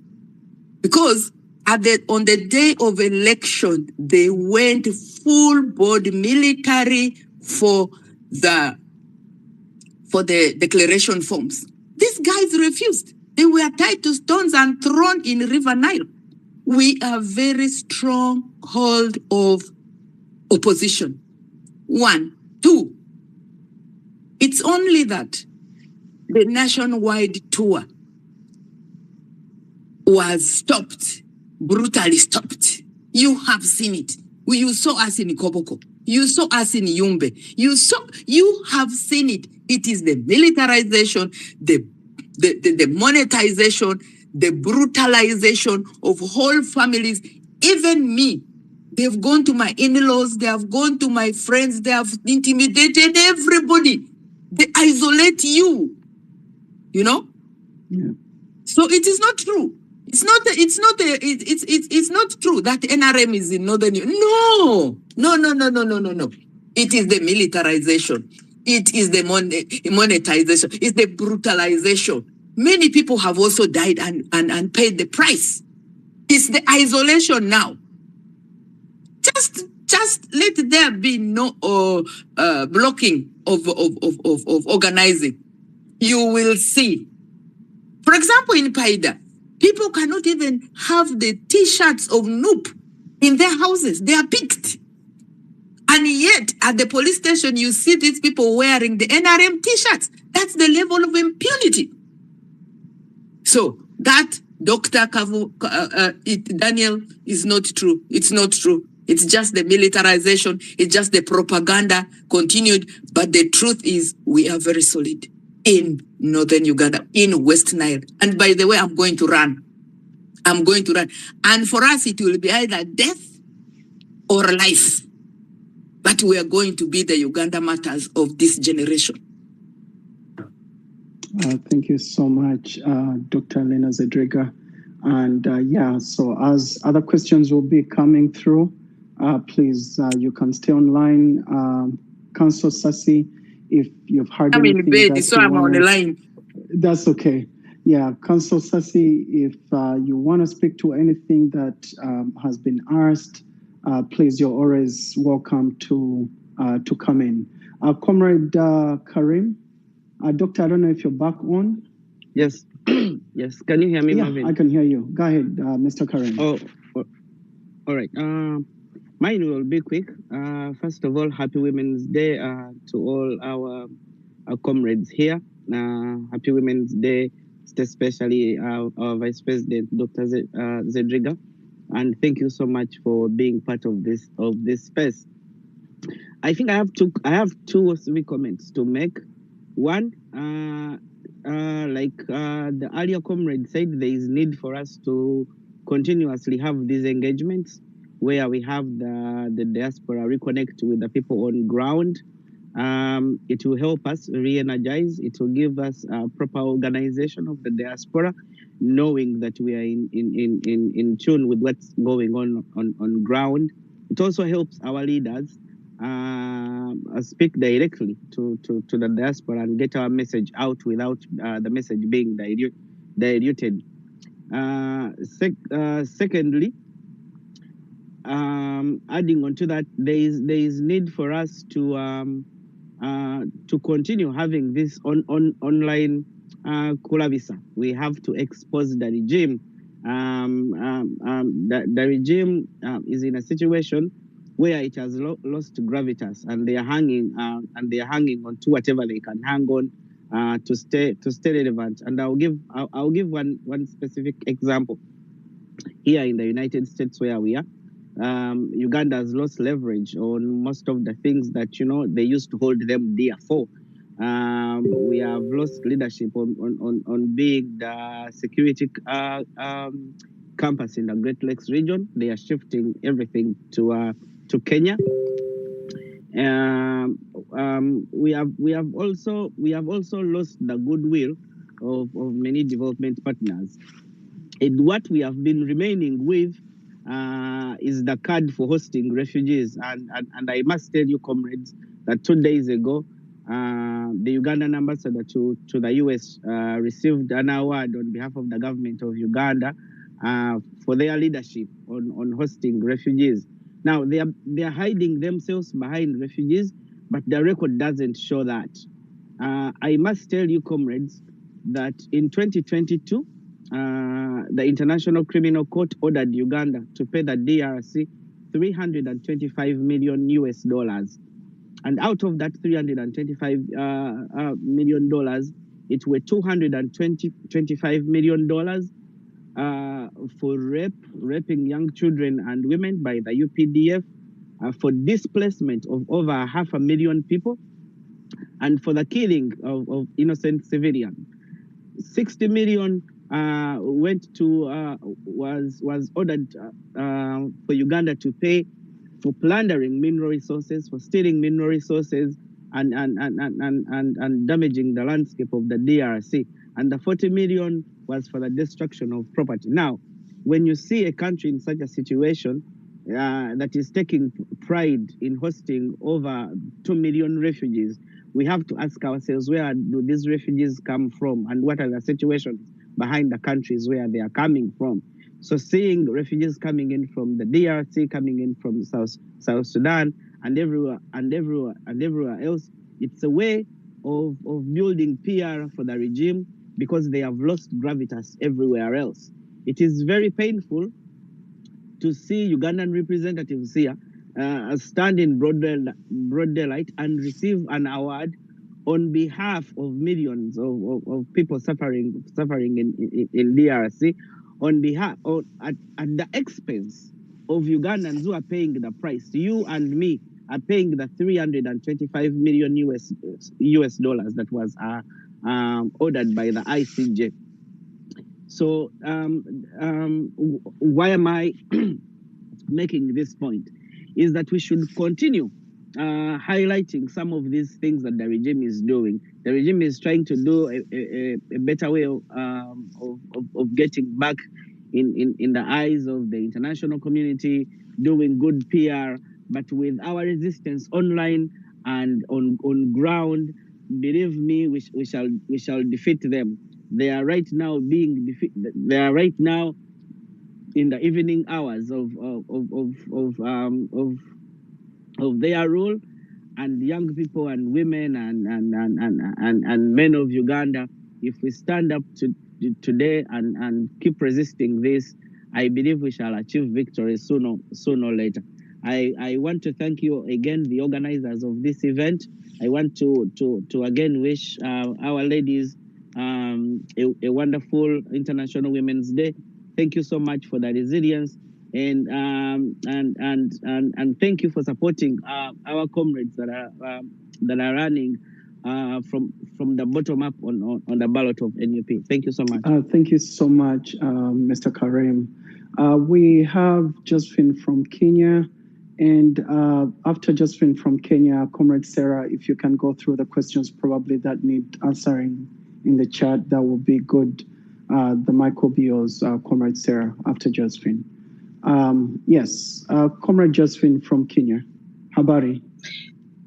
Zuri, hamjambo. Thank you so much. I would really want to appreciate you and especially the diaspora team for taking this opportunity to actually stand and speak, to hear from His Excellency Robert Chagulanyi. I really salute him. I'm really happy wherever I see him address and see to wake up and decide that the new dawn of Uganda must come. In the last election, I really followed him, and even when he was put in the house arrest, we were very furious about it, and we are looking forward to see to it that actually he takes up the position of leadership in Uganda, so that he can rescue and also bring a change. You see, even in Kenya, you realize that as much as will ask you, who is the Museveni of Kenya? And it's very unfortunate because children have been born and have matured, and they have even their grandchildren, they've never seen another president. It's not all about they've never seen another president because things are good, no. But because of oppression and intimidation. And the people from the diaspora, you can be of great help to the country of Uganda because some of the things that you can hear out, they can really help the country, especially those who are within the country may not be able to say some of the things. However, when you are in the international, you can create, you can post, you can express yourself, and you know you are safe. And like those of us who are currently in Uganda. So it's my prayer and great hope to see that you keep on doing a proper calculation on what to happen in the next election. And at the same time, we also need to capitalize a lot. Personally, I get irritated when somebody does oppress you. Even when I do not know you, I'll speak. And that's one problem we have as activists. We never keep quiet no matter who is being oppressed. You don't know that person, but you'll still speak. And that's how I always feel.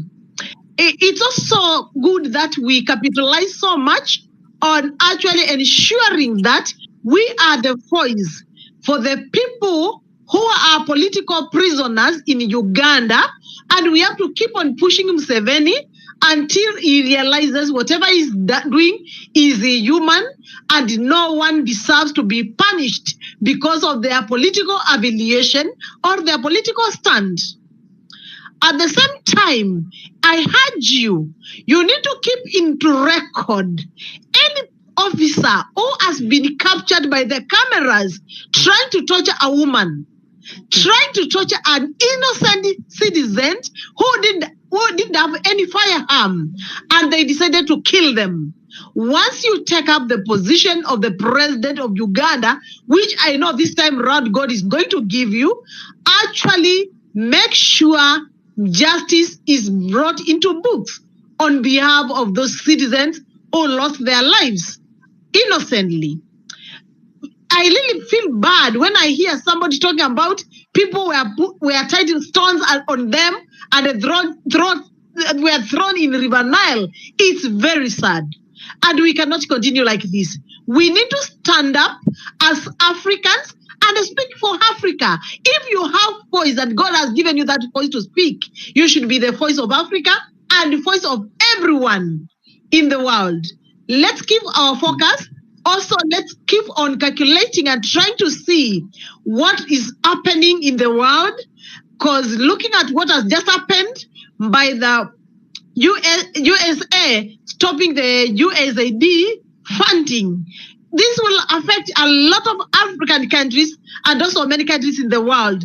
There will be some crises, but we need to start thinking on our own and independently. So, President Robert, kindly, I also ask you, when you are thinking about that, start thinking also on long-term ending of provision of grants from international communities, whereby they are giving us grants when they want, and when they decide they are going to stop them, they stop them and we fall into crisis. Thank you so much for giving me the opportunity to speak to Ugandans. I really appreciate you. I love you, and you are our brothers. We stand with you. Thank you. Karibu sana. Thank you so much, Josephine from Kenya. Yes, Sarah, the floor is yours if there are questions that need to be addressed in the chat. Thank you. Yes, there's a couple of questions, and I believe some of them can be answered either by different people. Thank you so much. Marvin, are you still on? Yeah, you can go on, Doctor.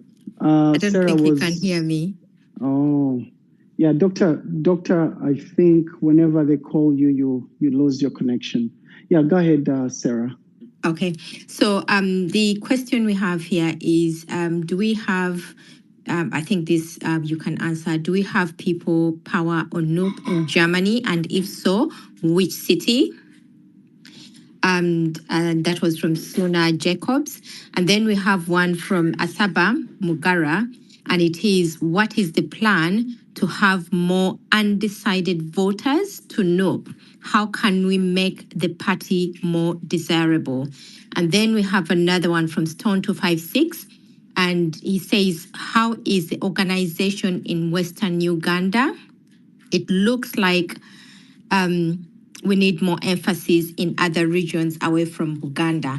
And that is also echoed by Pereziano Skills, who says, how deep can NUP go in areas out of Buganda, because we have places that need more mobilization, like Namutumba, Kaliro, and more. And then the last one we have, there's one from Moji Martin, but I see he's got the mic, so he probably will ask that. And then there is one more which says, is it possible for all parties to unite and front one candidate for the election 2026 general election? So I'll stop there for now. Thank you so much, Sarah. Councillor Sassi, I'll leave you answer some of those questions, but the comrade that did ask about Germany, yes, we do have a German chapter, and I pray that Comrade Jeremy, you're on here, you could guide more, and also our council leader from Germany, our council leader for EU, because that's under his territory. You could speak to that, but yes, true. Actually, Doctor also could speak to that. If he gets the microphone, he could speak to that. That will be really good. Doctor, briefly, somebody asked about Germany. If we do have a chapter there, and I had said yes in your absence, and more from the council leader. But if you want to speak to that, that will be good. And then Comrade Sassi Marvin could go on for the other questions that were asked. Doctor? Yes, I think the comrade can reach out to me. I can connect them to the Mr. Chitunzi, who is the lead of that region of the EU. I can message me, and then I can connect them to the leadership of Europe so that we can situate them in the right chapter. Thank you so much, Doctor. Thank you. Yeah. Comrade Sassi. Yes, Comrade Marvin, I'm still on. I want to majorly respond to the last question you posed from, I think, Martin. Basically asking, if I recall well, he was asking whether it's not possible for the opposition to field one candidate in the election. And then how best can we attract more people to like our party? That was also one of the other questions. Yeah. Yes. The floor is yours. Thank you. I think I'll try to combine them. Okay. I think, to be fair to everyone involved, there has been genuine goodwill from leaders across the board, from opposition leaders across the board. I think the leadership of our party, the National Unity Platform, has gone out of its way to engage in conversations about the struggle with leaders of sister opposition parties, at least those leaders who public consensus would have it that they are still on track. But at the end of the day, I think it's important for all of us to understand that at the end of the day, different parties have, like they say, unfortunately, politics or the struggle is, in some cases, or for some people, just about interests. And so you will find that a joint opposition candidate is ideal, but only if a certain candidate is a joint. I don't want to be misquoted. If a certain candidate is the joint candidate, so you will find supporters, without pointing out any particular opposition party, particular opposition group, you will find that supporters of the various opposition parties want their leaders to be the joint candidate. And where they see a scenario where that might not be possible, then you have issues. But we must also not discount the efforts that the regime has put into making sure that such a scenario does not occur. It has sponsored a lot of propaganda against various opposition players. We saw we saw the state in which retired Colonel Dr. Kizza Besigye was in after embarking on a hunger strike. The same thing our comrade Machete is doing. We saw comrades online, unfortunately also some comrades who have got quite a following in the diaspora, coming out on social media and saying Dr. Besigye is in some scheme with the regime, to gain relevance through these antics and all that. And of course, such comments are not just unfortunate, but then they also make it extremely hard to now have a conversation of joint candidature and all that. But still, to relate it with the other question, how can we make especially those people who are not yet either members or supporters of NUP to support it? I think that question can be answered in several ways. But for me as a person, what I usually say is that what we do, as who are already supporters of the party, as who are already members or as who are already leaders in the party, we should live, act, and speak by example. We should interest others to join the party based on what they see ourselves doing, based on what they hear us say. If what we say, if how we conduct ourselves does not give an outsider or a fence sitter the confidence and the courage and the interest to join the party, of course they will not. But the other thing we must also appreciate is that not everyone who does not support NUP, or to stretch it, not everyone who does not support the opposition, not every such person is actually incapable of supporting NUP or of joining, or at least of sympathizing with the opposition generally. I keep saying that we all joined the struggle on different dates. Like, we are all born in different years. We have all gotten awakenings about different things in life at various stages. Our own leader of the party was not in politics from day one. Yes, he was singing about issues that have a great bearing on politics. He was calling for free and fair elections and all that. But you cannot say that he was involved in mainstream politics. So at the end of the day, each one of us has their own time when they joined. Each one of us we have our own experiences. We have what made us join. It's important to understand that while we try to interest other comrades in joining or in supporting the party, the fact that they don't support it or they are not members at this time does not mean, number one, that they are incapable. Number two, it does not mean they are stupid, right? So we have to be patient with them, show them good examples. We have to give a good image of the party. If what those who have not yet joined the party, if what they see us doing does not give them confidence to join the party, of course they will not. Of course they will not. I think I've tried to answer. The questions. Thank you so much, Comrade Councillor Sassi Marvin, for that. We've been running for 2 hours. I will have to ask our doctor to give us the final remarks, so we could see. We'll keep organizing more of these spaces, comrades, and whenever you see them, please tag people out so that we can always come here ahead of time and then discuss more important issues regarding our nation. Doctor?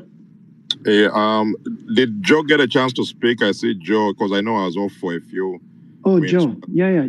I see Joe, Duke, and Woon. If you can please, at least 2 minutes each, and then we can wrap up the space. I know people are dropping off already. And Dr. Morgan. Yes. Yes. Joe. So please, let's do that, and then we can close up. Thank you very much, Marvin. Thank you very much, Dr. Daniel Kauma, and Sarah for organizing this Twitter space. I'm going to try to be fast. Yes, we have less than 12 months to the general elections, and I can say that the state of the struggle is strong. That we also know that the dictator today is isolated, he's weak, and he's a pariah of sorts. However, we need a clear strategy to keep pushing to achieve our victory. The president, I know, spoke about the protest vote. Yes, protest vote, but I really think we are going to wait for the protest vote, and here's why. If you try interrogate the state of the struggle, particularly against the backdrop of the current political landscape, there are a number of issues that we need to highlight. Currently, there is a surge in the abductions, in the torture, rape, murders or assassinations across the country. We've seen pictures in Karamoja, we've seen pictures, in Buganda, in particular in Kampala, our comrades who were arrested on trumped-up charges. We also see the weaponization of the ghetto youth, in particular those goons whose faces are masked, and we know that they're not gazetted in any military institution, but this is how Museveni has chosen to attack, oppress, and weaken opposition. We also see that the dictator is trying to revive the military tribunals, which were actually declared illegitimate. He wants to revive those military, tribunals. We've seen he has assembled his NRM caucus to try to bring a new bill. Now, all these things that are happening, ladies and gentlemen, they set the stage for the upcoming elections. So what can we expect? The field is not going to be leveled, and it's not good. The elections are not going to be free and fair. And we shouldn't be deluded. So going forward, we must be radical, we must be strategic, and we must be intentional. We have to resist and defy all these attempts by the regime to attack the opposition. So, but above all, we have to organize, we have to mobilize across the country. And I think the right scenario would be to preempt even these elections, because what is going to happen maybe will be much worse than what happened in 2021. So we don't want another bloodbath. But what each one of us can do is to really organize, to activate people in our personal networks of at least 10 people. We can all do this. I think going forward, that is what we need to do so that we're in a state of readiness to activate our people. There are going to be many, many triggers. And actually, we could use the mobilization strategically. And when a trigger happens, we can activate our people so that we preempt the 2026. This is very, very, very possible. But to do this, we have to be united, we have to be disciplined, and we really have to redouble our efforts. Today, ask yourself, are you doing enough? Given your privileged position, are you doing enough to push the struggle? So that is really my position. So let's be in a state of perpetual readiness. Once there is a trigger, we get our people on the streets through an uprising. Museveni will go, and this will save us a lot of misery, bloodshed, and what have you. I yield the mic, Comrade Marvin. Thank you. Yeah, thank you so much, Joe. Actually, I had somebody asked one of your questions from your chapter at one point about the Sweden chapter. They are interested in hosting the president. So I will not address that, but Comrade Marvin, we are working probably on it, Comrade. Yeah. We're working on it. Thank you. Yeah, thank you so much, Joe. I appreciate for your work. Yes, Doctor, who else you heard?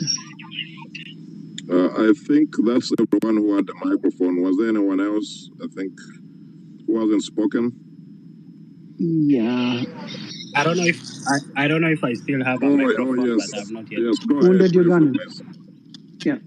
Yes, let me just use my 2 minutes to thank the Noob Diaspora platform, the leadership of Dr. Daniel Kauma, Marvin, the leadership of National Unity Platform, His Excellency Robert Chagulanyi Sentamu, for giving us this time and a lot of different solutions to different challenges that we are facing as oppressed people of Uganda and as the members of National Unity Platform.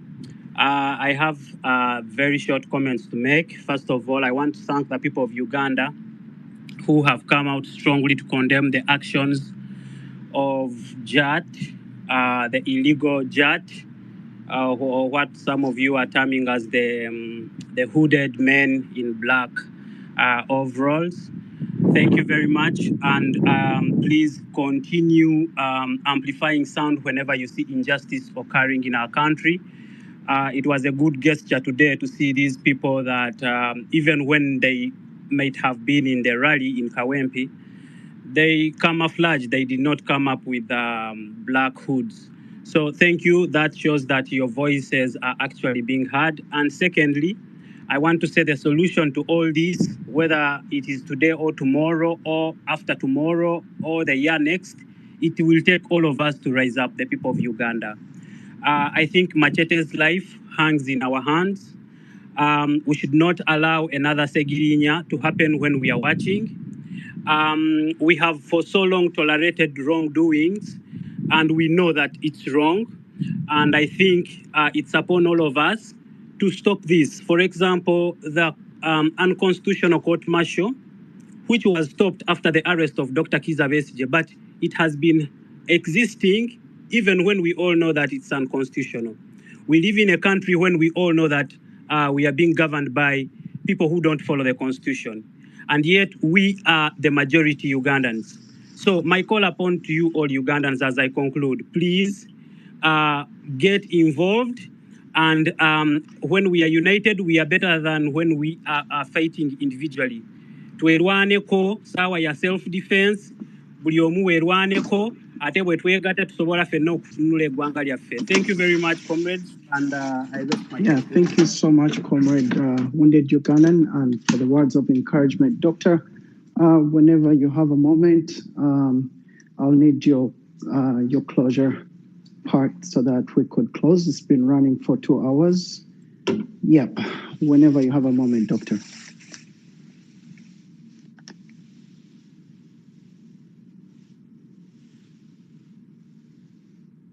Doctor, did I lose you?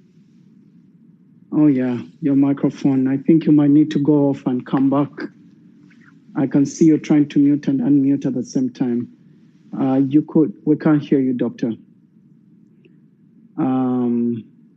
Yes, Richard. Richard, as we wait for Doctor to come on, you have a microphone. Richard?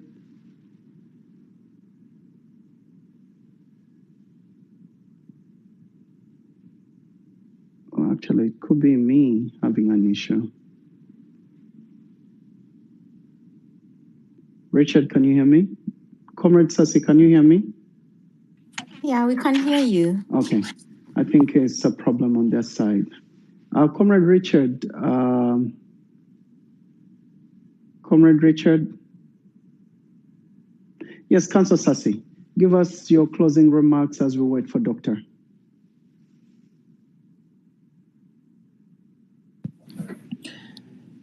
Thank you, Comrade Marvin. I want to reiterate my appreciation for to all of you, comrades in the diaspora, the leadership of Dr. Kauma for all the efforts for organizing this interaction. Of course, I want to re-echo the words of the president, where he requested you, our comrades in the diaspora, to keep doing what you've been doing. Please don't stop. Don't reach somewhere and you assume, these protests outside the White House, these protests at the different embassies, they are not working, they are not effective. They are. They are effective and they work. But of course, when it comes to the regime, they have to use reverse psychology and they show you that you're wasting time. What you're doing is inconsequential. It's not felt on ground.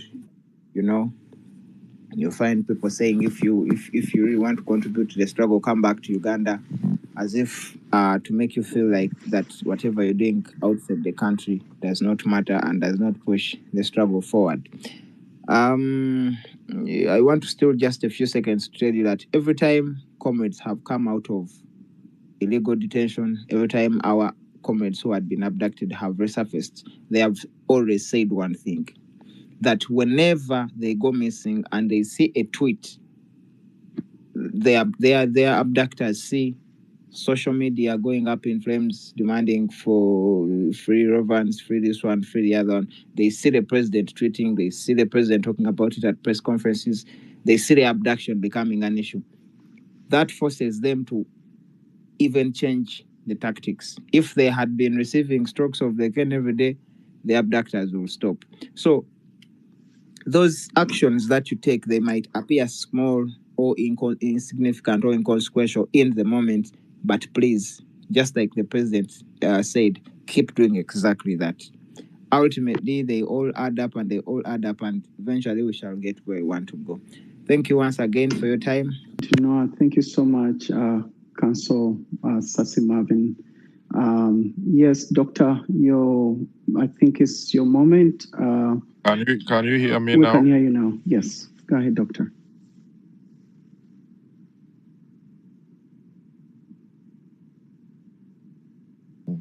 Yes, I want to thank everyone for being able to attend this space. Thank you for our team from Uganda under the leadership of President Robert Sentam Chagulanyi, our secretariat team, our diaspora leaders, for staying in high spirit in spite of the ups and downs. I thank all our leadership in the diaspora, all our members. Let's stay focused on our three key issues. Let's keep organizing. Let's keep mobilizing and agitating for change. We shall be having a diaspora general call this month led by our Canada chapter. We shall announce that shortly. We are going to be announcing another diaspora day of protest. This is going to be a continuation until our political prisoners are freed. We have and others. So we're going to continue drumming that drum wherever we can with our stakeholders here in the United States, European Union stakeholders. We're going to continue pushing until the political prisoners are freed. So let's continue those efforts. Let's continue supporting our brothers in Uganda Let's be visible on social media. I apologize, and we haven't been able to get all your ideas and views, but we'll continue organizing these sessions and engaging with you. Sarah, thank you for taking note of all the questions. If there's anything that we did not address, we shall be addressing it in our next engagement. But overall, I just want to thank everyone for listening in, and of course for loving your country and being actively involved in the struggle. Let's keep marching forward until our country is free. I would like to, Mr. Marvin, I don't know if you can still hear me, to give Sarah the last word, to give us maybe a closing prayer, and also some final remarks from some of the questions you got, and then we can wrap up the session. Thank you, everyone. Thank you so much, Doctor. Yes, Comrade Sarah.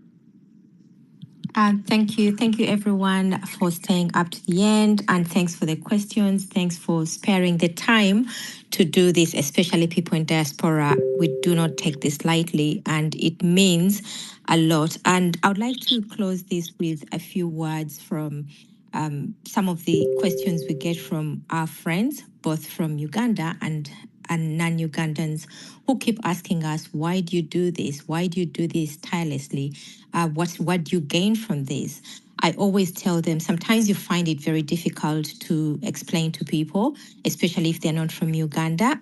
But even some of our Ugandan friends who are not quite involved, who lost themselves, they don't see any hope, I usually try to remind them that we don't do this because we are in a comfortable place. It doesn't mean that we have to stop agitating for change.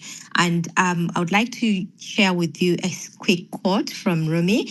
It says, "It may be that satisfaction I need depends on my going away, so that when I have gone, I come back. I will find it at home." So whatever we went for, we thought that we would find satisfaction, but ultimately our hearts and everything we thought we wanted is at home. And this is why we keep doing this. I wish and hope that everybody joins hands. We do this together until we see a new Uganda. And before we go, we have the issue of machete. I would like us to maybe increase the sound, increase the volume, like they said.